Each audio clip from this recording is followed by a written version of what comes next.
आज हम बात करेंगे साल 1975 में आई उस फिल्म के बारे में जिसने भारतीय फिल्म उद्योग में इतिहास रचा।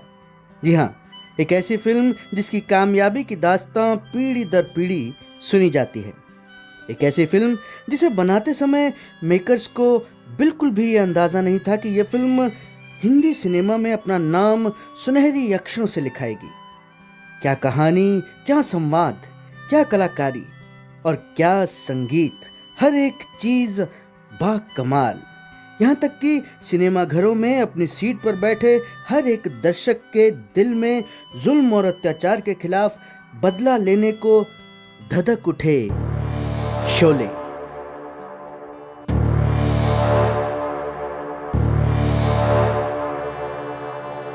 जी हाँ, हम बात कर रहे हैं 15 अगस्त साल 1975 में रिलीज हुई फिल्म शोले की। आप सुन रहे हैं फिल्मी किस्से फैजी के साथ। इस फिल्म की कहानी को गढ़ा सलीम साहब और जावेद साहब की जोड़ी ने। स्क्रीन प्ले भी उन्हीं का रहा।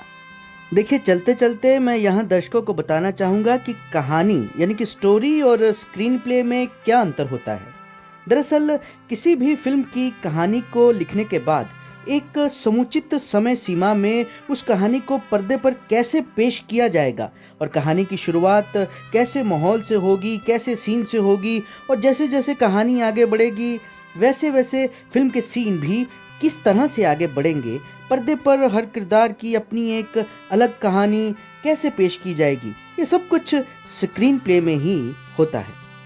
खैर, इस क्लासिक कल्ट फिल्म शोले को डायरेक्ट किया रमेश सिप्पी साहब ने और इसे प्रोड्यूस किया उनके पिता जीपी सिप्पी साहब ने।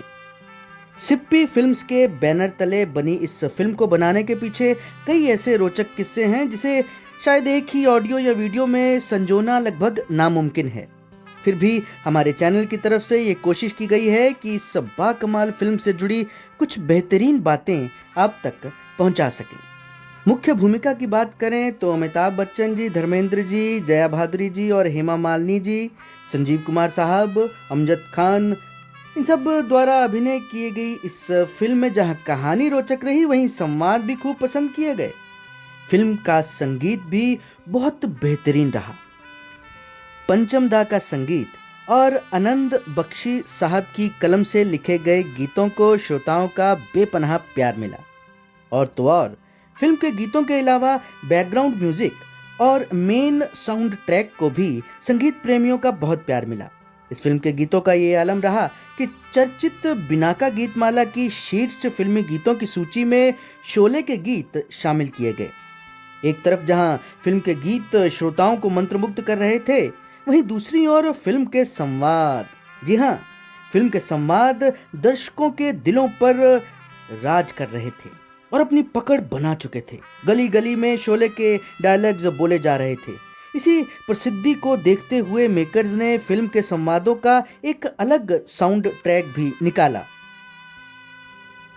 बात अगर कलाकारों के अभिनय की करें तो सभी कलाकार मंझे हुए खिलाड़ी रहे।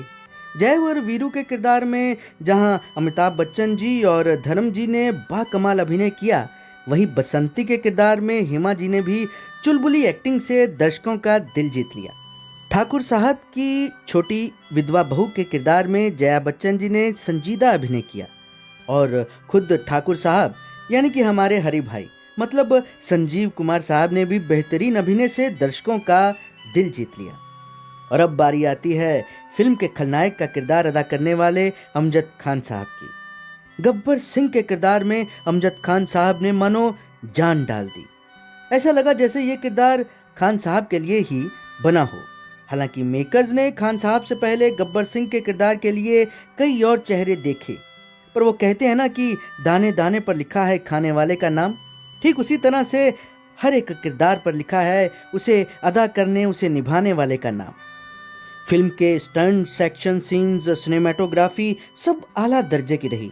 फिल्म से जुड़े कुछ किरदार आगे चलकर बहुत प्रसिद्ध हुए, जैसे सांभा के किरदार में अभिनेता मैक मोहन, कालिया के किरदार में खोटे साहब और सूरमा भोपाली के किरदार में जगदीप साहब, और अनवर चाचा के किरदार में AK हंगल साहब को भला कौन भूल सकता है। और तो और असरानी साहब यानी कि जेलर साहब का किरदार इस फिल्म में खासा चर्चित रहा। जी हाँ, असरानी साहब का किरदार हिटलर से प्रेरित रहा और उसी की भाव भंगिमाओं को पेश करते हुए असरानी साहब ने इसे अपने रंग में ऐसा निभाया कि वो दर्शकों का पसंदीदा किरदार बन गया।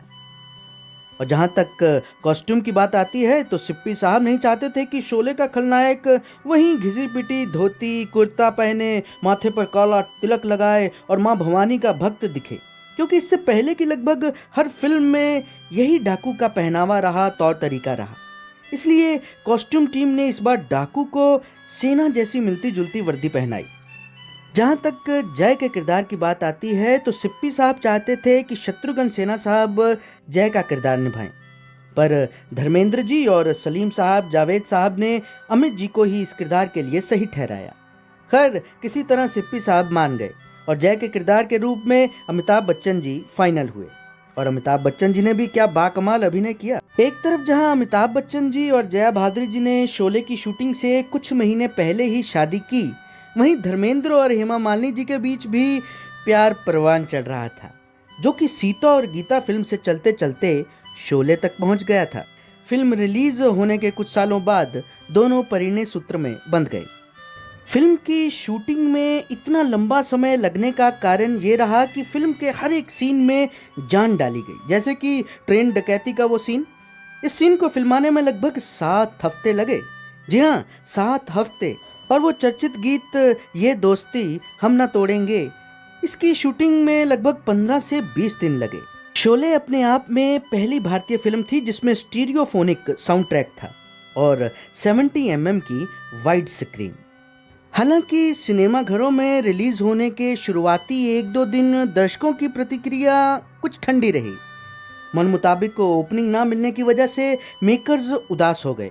एक बारगी तो कहते हैं कि मेकर्स ने क्लाइमैक्स बदलने का भी मन बना लिया।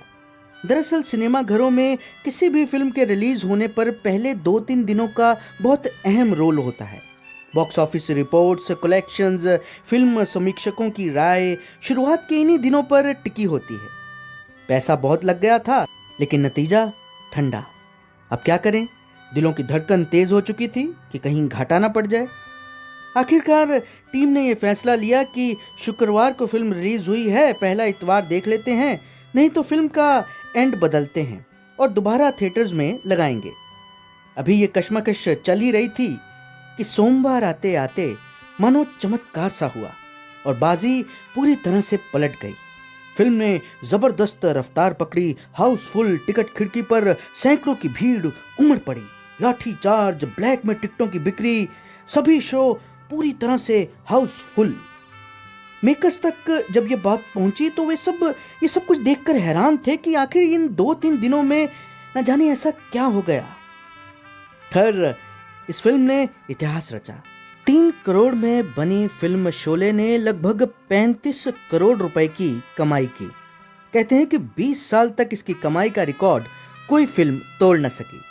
फिल्म शोले आज भी एक्टिंग, डायरेक्शन से जुड़े फिल्म इंस्टीट्यूट्स में एक लेसन के तौर पर, एक सबक के तौर पर दिखाई जाती है, ताकि भविष्य के विद्यार्थी इन क्लासिक कल्ट फिल्मों से कुछ सीख सकें। भले आज एआई का ज़माना है और आजकल एआई तकनीक के माध्यम से फिल्मों के क्लाइमैक्स बदलकर, कुछ बदलाव करके दोबारा पेश करने की, रिलीज करने की बात हो रही है। हालांकि इस विषय पर ज़्यादातर कलाकार और तकनीशियंस सहमत नहीं हैं और तर्क वितर्क का सिलसिला आधिकारिक यानी कि राइट्स ओनर कंपनियों और कलाकारों के बीच चल रहा है। और मेरा ऐसा मानना है कि एआई तकनीक हो या कोई भी सॉफ्टवेयर तकनीक, उस दर्जे का वो चित्रण नहीं कर सकता जिसमें सैकड़ों कलाकारों, तकनीशियंस की आत्मा बसी हो। यानी एआई मनमाफिक ग्राफिक्स, वीडियो तो बना देगी, पर उसमें से आत्मा शायद गायब होगी।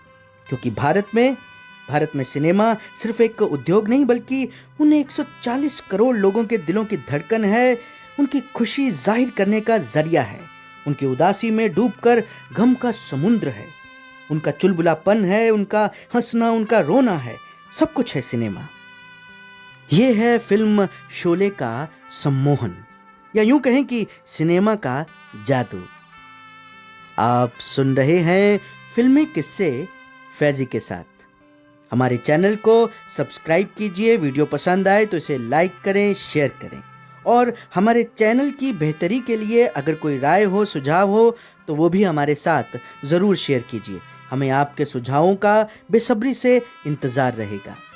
धन्यवाद।